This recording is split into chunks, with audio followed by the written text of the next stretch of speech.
In today's video, we're breaking down how to flip used sports equipment for profit, even if you're a complete beginner and have never resold anything before. What's up, you guys? My name's Ashley, and if you've ever seen used gear online and wondered how people actually make money doing this video is going to walk you through it. By the end of this video, you'll understand how flipping sports equipment really works, what kind of gear tends to sell well, how to source items without overspending, and how to think about pricing, cleaning, and reselling in a way that actually makes sense. This isn't about shortcuts, it's really about learning a simple system that you can repeat and improve over time. Let's get into it. First, let's talk about what flipping used sports equipment really is. So it's essentially the process of buying secondhand gear at a low price and reselling it at a higher price after improving its presentation, condition, or visibility. The equipment already exists. You're not manufacturing anything new. Your role is just to recognize value where others overlook it. This can include items like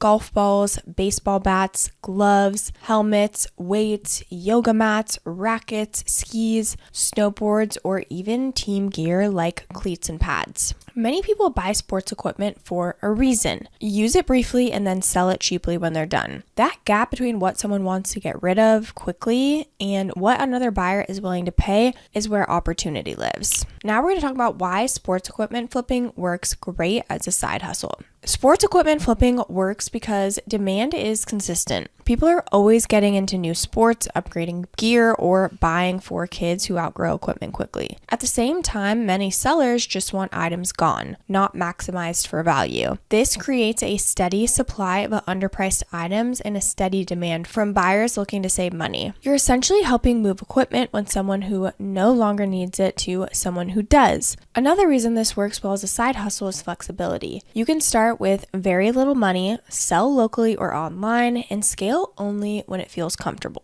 You don't need a warehouse or a storefront to begin. Next is understanding how profits actually happen. So profit in flipping comes from the spread between your buy price and your sell price minus any costs. Those costs might include cleaning supplies, minor repairs, platform fees, packaging, or shipping. The biggest mistake beginners make is focusing only on how much they sell something for instead of how much they keep. A $100 sale doesn't matter if your total cost was $90. This is why flipping rewards patience and attention. Small, consistent wins add up faster than chasing big flips without understanding the numbers. In terms of what kind of sports equipment tend to flip well, not all sports equipment flips are equal. Items that tend to perform better usually share a few traits. They're durable, recognizable, and easy to inspect for condition. Golf equipment is a common example. Clubs, bags, and accessories often retain value and are easy to clean and photograph. Fitness equipment like dumbbells, kettlebells, and resistance gear also tend to sell because people prefer buying used to save money. Used sports gear is another strong category.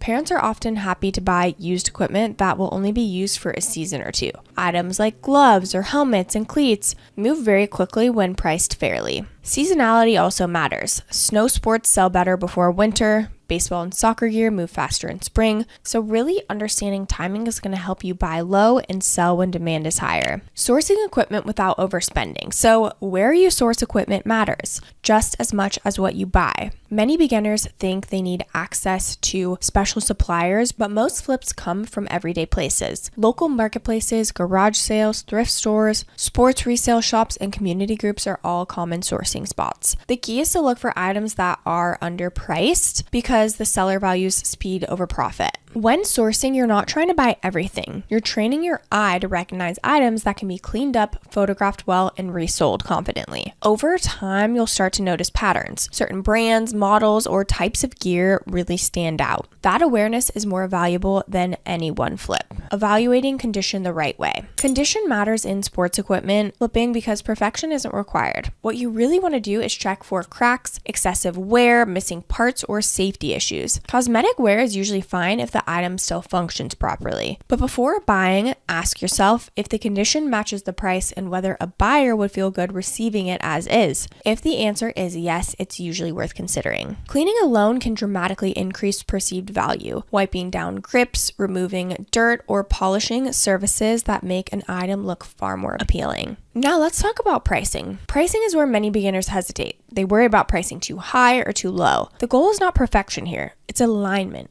look at what similar items are selling for, not just what they're listed for. That's going to give you a realistic range. You want your price to reflect condition, brand, and demand. If something is in great shape and in season, it can command a higher price. If it's older or off season, pricing more competitively helps it move. Tracking your purchases and sales is so important, and a really great tool to create simple systems is called Notion. Notion is going to help you see what actually works over time instead of relying purely on memory. With any business, you need a place to keep track of everything, especially if you have inventory. Who checked something out, how much it costs, when they're returning it. It's so important to keep all of these dates, and Notion is a really great way to keep everything organized. If you want to get Notion for free, we do have a link down below. Next, let's talk about where to sell your items, because where you sell affects how fast items move and how much control you have. Selling locally can mean faster transactions and no shipping. Selling online opens up a larger buyer pool, but that does add in some nuances. Platforms like Etsy can really work well for certain types of sports gear, especially items that fit into niche or aesthetic categories. Another option is having your own site through Shopify, which is going to give you full control if you want to build a longer term brand around gear resale. Many beginners like to start with a mix. They'll sell locally to learn quickly and list higher value items online for broader reach. The platform matters less than clarity. The platform really will come with time. What's most important is clear photos, honest descriptions, and fair pricing, which is going to drive results anywhere. Creating listings that buyers trust. Your listing does most of the selling for you. Many buyers want to know what they're getting, what condition it's in, and whether it's worth the price. Good lighting, clean backgrounds, and multiple angles help buyers feel confident. You don't need professional photography, you need clarity. Description should answer obvious questions without overselling. Size, brand, condition notes, and intended use all help reduce hesitation. If you want a tool to create simple listing images or brand elements, I would highly recommend using Canva. It's going to help you stay consistent and really be creative with all of your posts and listings. I personally use Canva every single day, and as someone who's not the most creative,